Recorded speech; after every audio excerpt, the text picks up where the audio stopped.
I'm Terese Scollard, a registered dietitian, and today I'm going to demonstrate how to use the hand grip dynamometer according to the American Society of Hand Therapists method.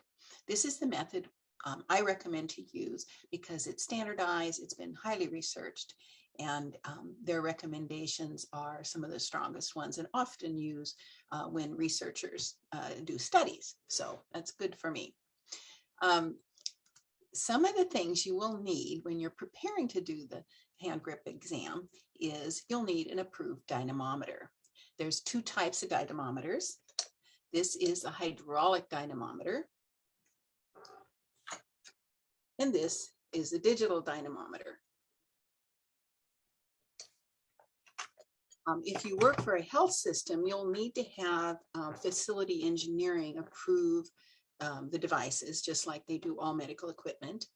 You'll want to make sure and keep your dynamometer calibrated. It comes to you calibrated, but after a year of heavy use, you will need to have it checked again. And there's instructions that come with the dynamometer to have it calibrated and what to do. I like to have people check with if they work for a large organization, to check with their engineering department because sometimes they can do it. And also, if you are not affiliated with a large program, there are medical equipment companies that do calibrate equipment.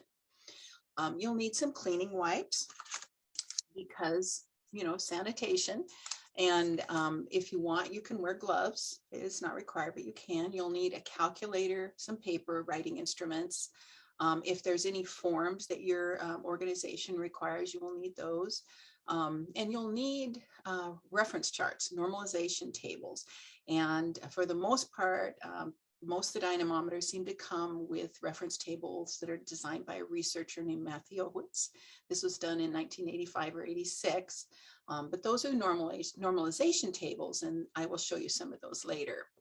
And then if you work for an organization that requires a competency to perform things, a test like this, you'll want to make sure your supervisor knows you're doing it and is approving of this.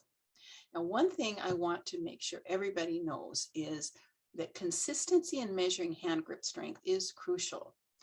The posture, the arm position, the handle position, the quality of the dynamometer itself all matter. In order for you to get a good grip strength test exam, you have to have this methodology and equipment be right on. Otherwise, you won't have a lot of value on it because let's say 2 months later, you need to do it again and you don't quite remember or use a different equipment, or you use a different position, or somebody at the next setting of care uses something else, then you may not get meaningful results. And then you'll think, well, this doesn't do any good. But so I just want to emphasize the method matters. And in the Dietitians and Nutrition Support 2017 April newsletter support line, there's an article that defines all of this very clearly that you can use and see why it's so important. Now, there is a preferred protocol by the American Society of Hand Therapists, and you can see it here. I'll go through it real quickly. You'll seat your patient in the standardized position, which I'll show you in a minute, seated upright in an armchair with their arms unsupported. Shoulders are relaxed, the elbows at a right angle, and the wrist is not bent. If the patient's in bed, and they can safely be seated on the side of the bed, they can assume the same position. Or if they're in bed, try to sit them up at 90 degrees and have their feet and legs straight out in front of them. You take 3 measurements with each hand alternating. So hand 1, hand 2, back to hand 1, back to hand 2, back to hand 1, and back to hand 2 for a total of 6 tests. Each grip takes around 3 seconds or so, and there's usually about 15 or so seconds between each hand test.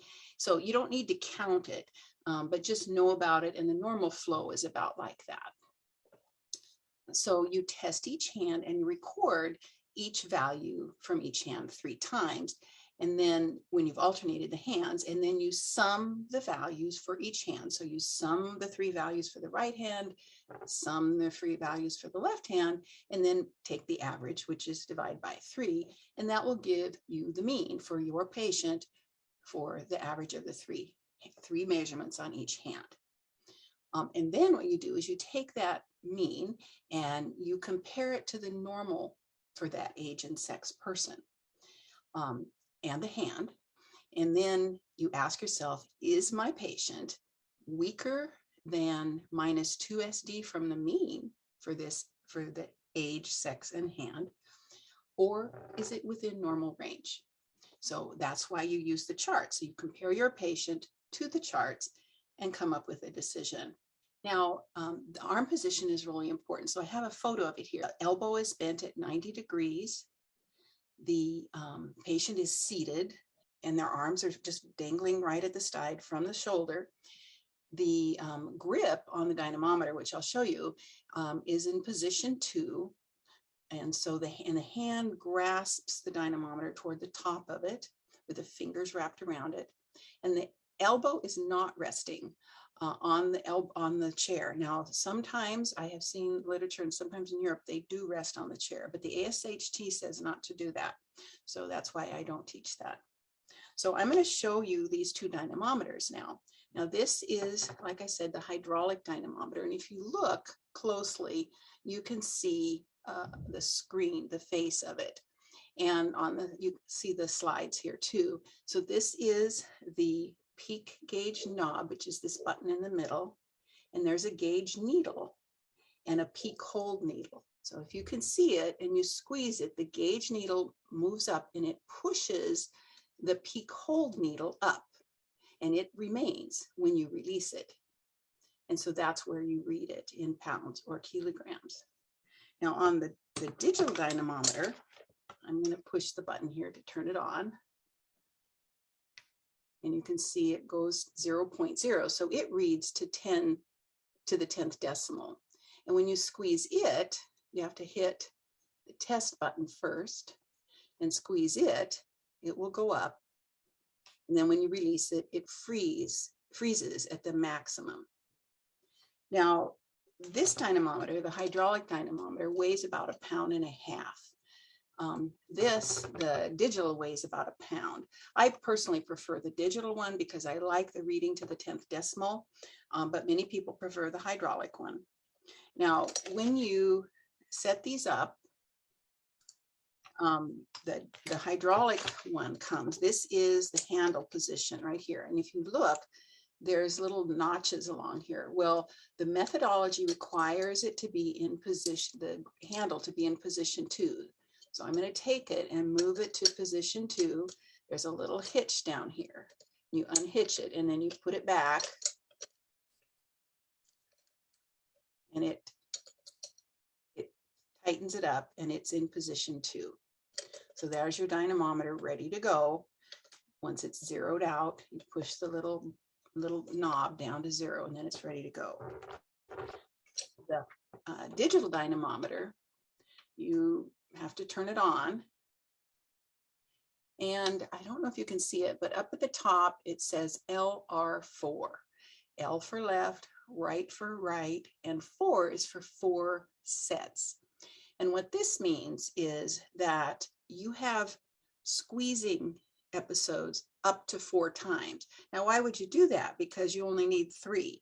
And the reason it's recommended to set it to 4 is because if you or your client fumbles it and gets a bad reading, you don't have to reset the whole thing to get another reading. Now, this dynamometer will calculate the mean for you, but the occupational therapist who trained us said not to do that because just write it down. And I think that's a good idea because if you're in the middle of a client situation and something happens and you have to fiddle with your equipment. So just set it to LR4. You'll be taking 3 readings. And if that goes smoothly, you won't even need the 4th one. But if you do, it's there and you just have to change the hand. Each time you measure, you have to hit test. So I'll go over that in a minute. Anyway, that's where the test button is. And when you get your dynamometer, you have to do select test, and that will let you pick LR. And then you do number of trials and you push it until it hits 4.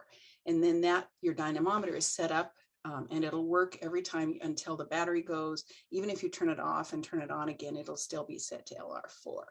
And then each time you take a reading, you have to push the test button before you take the reading. So each hand, so you'll be doing that 6 times basically with one client. The digital dynamometer has batteries, and they're held in the back here. There's a little switch back here. You take off and put the batteries in. And if you're not using your dynamometer for a while, take the batteries out so they don't corrode. There's also an important little button down here. When your dynamometer comes, it's set in pounds. So if you want it in kilograms, you have to flip that button.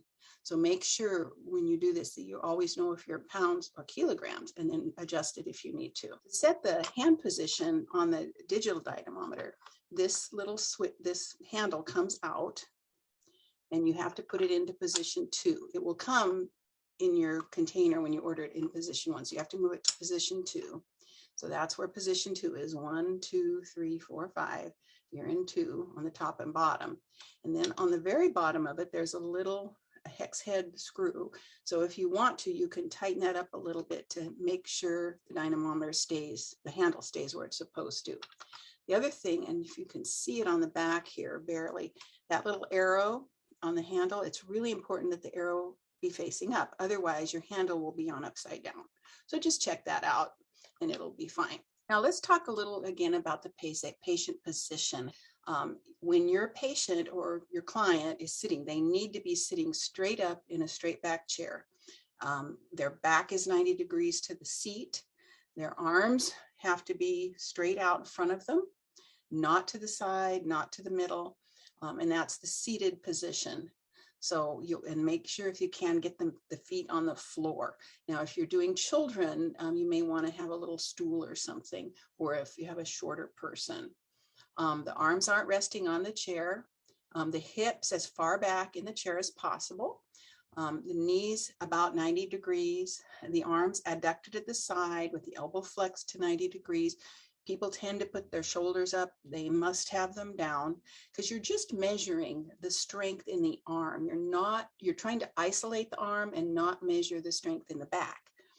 The forearms in neutral position, the shoulders are relaxed, and remind your client to stay in that position. And when they're doing the exam, when you tell them when to squeeze, tell them they need to breathe out. Because you know what happens, what your instinct would be to breathe in, hold your breath, torque your shoulder, and squeeze. You don't want them to do that. This is isolating just the muscles. Now, this is the position of the examiner and the client. We're facing each other, just directly in front of each other. If the patient's bedridden, you can't really do that. So try to angle yourself up close to the bed and have the patient sitting straight up in the bed. And the patient's facing straight ahead, and then you'll have to be on the right or the left side. And you can swap when you do the other arm depending on the size of the bed. If the patient's sitting on the side of the bed, make sure they're safe and their feet are on the floor or on a stool if you can, and to maintain that 90 degrees. And you actually can correct your patient when you're doing the exam to make sure they stay in the right position.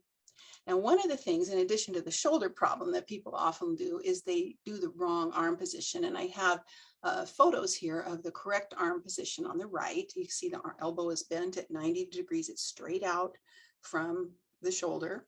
But on the left-hand picture, that's the wrong position, and that arm has migrated forward. So that's one of the problems to avoid and correct the patient.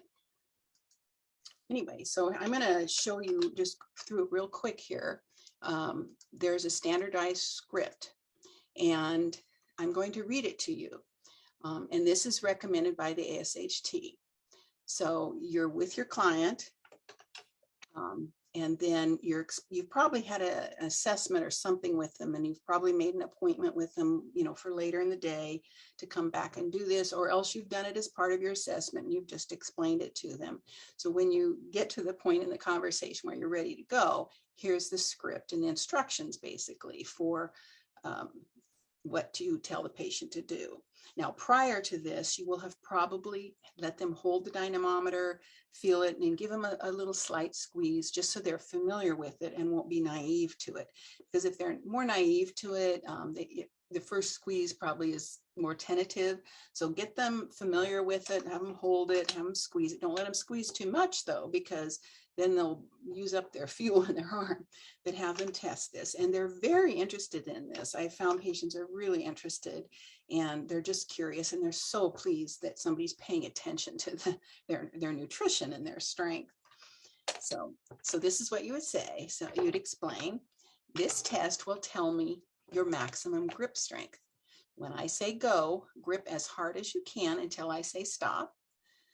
Before each trial, I will ask you, are you ready? And then tell you to go. Stop immediately if you experience any unusual pain or discomfort at any point during the testing. Do you have any questions? Are you ready? Go. Then as the client begins to squeeze, the examiner should say harder, harder, relax. So this is what you would repeat. And then you'd go to the other hand, and you don't need to repeat that all. You just say, okay, go.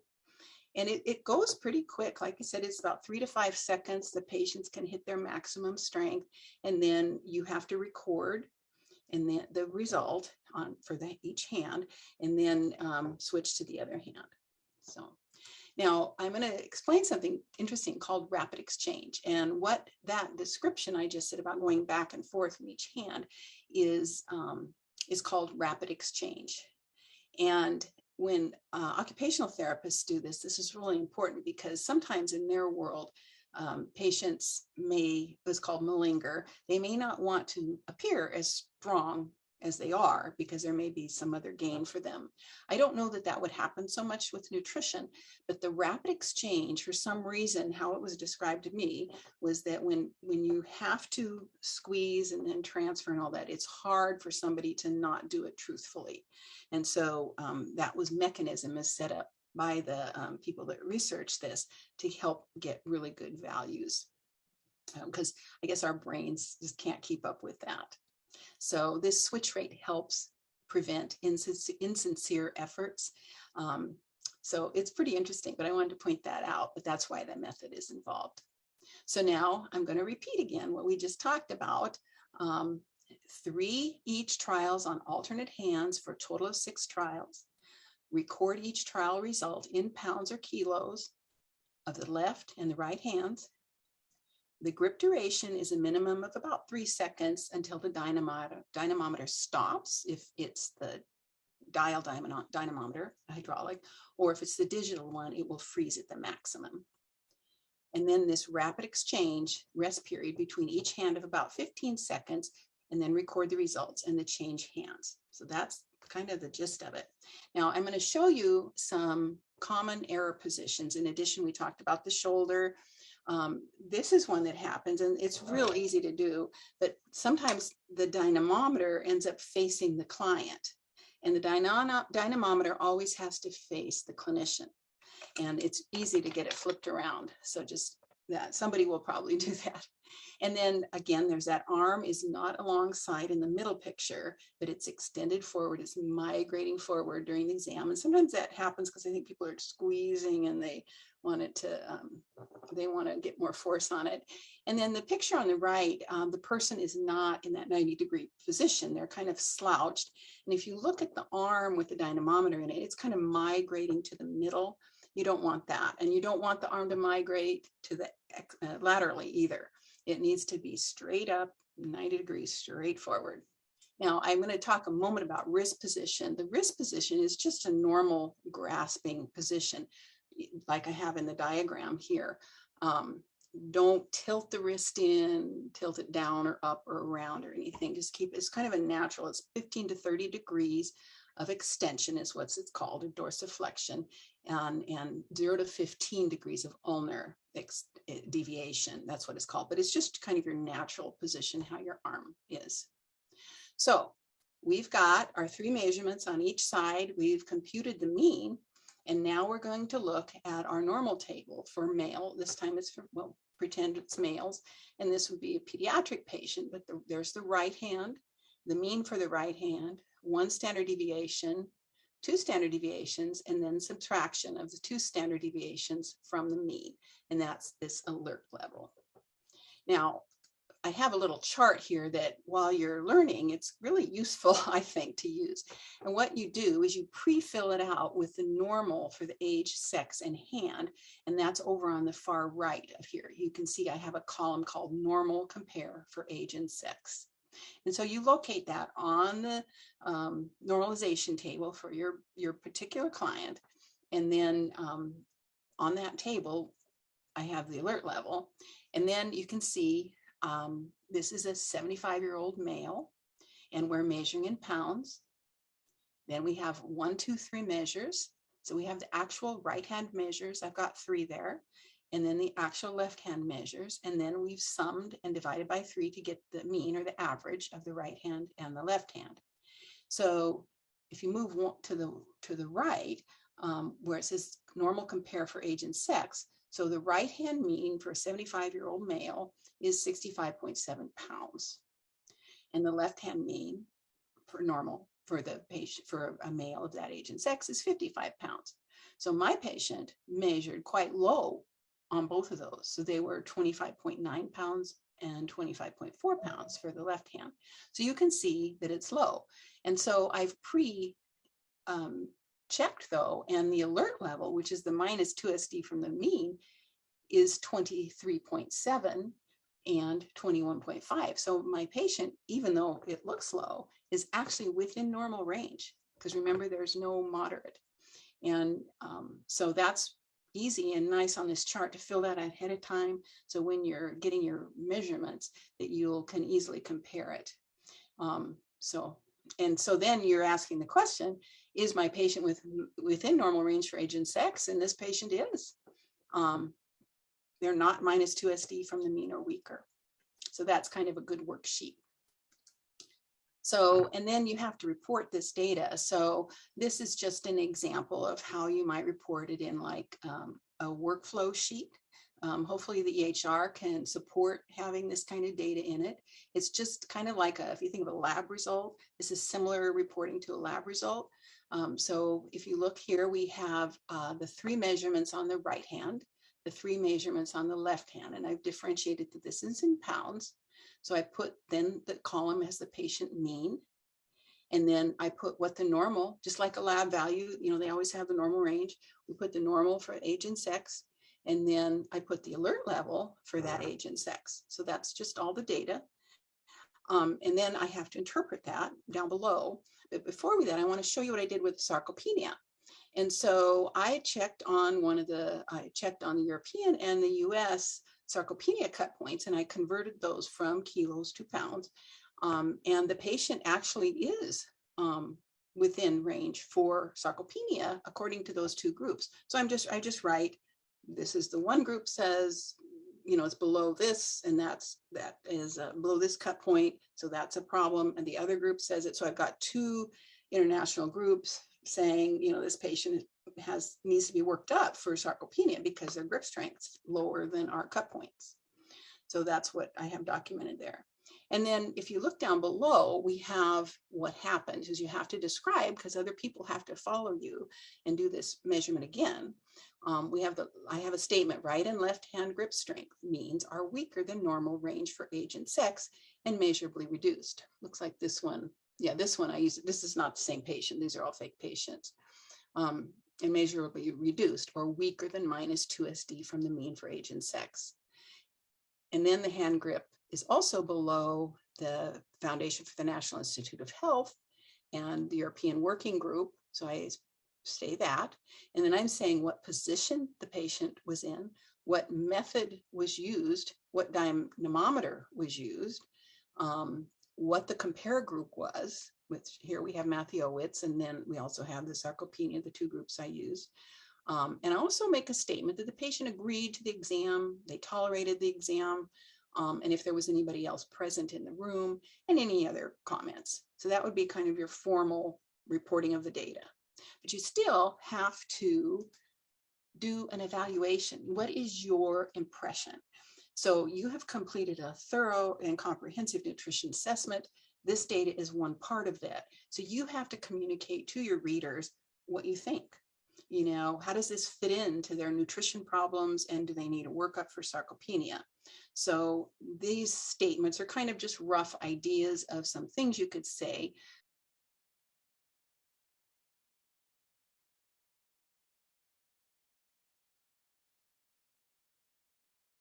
And but get the idea, and be sure to put the facts in there. Make sure you use your clinical judgment on what this means to the patient, because you could have a patient that meets all the malnutrition indicators, but their grip strength is still within normal range. That doesn't mean that they're not malnourished. You have to decide what you think about it, and you still have a baseline. You have a great baseline, because your colleague 2 weeks from now or 2 months from now knows exactly what you did and repeat it. And maybe you got an intervention going with your patient. You increased their protein. They started doing a little more movement.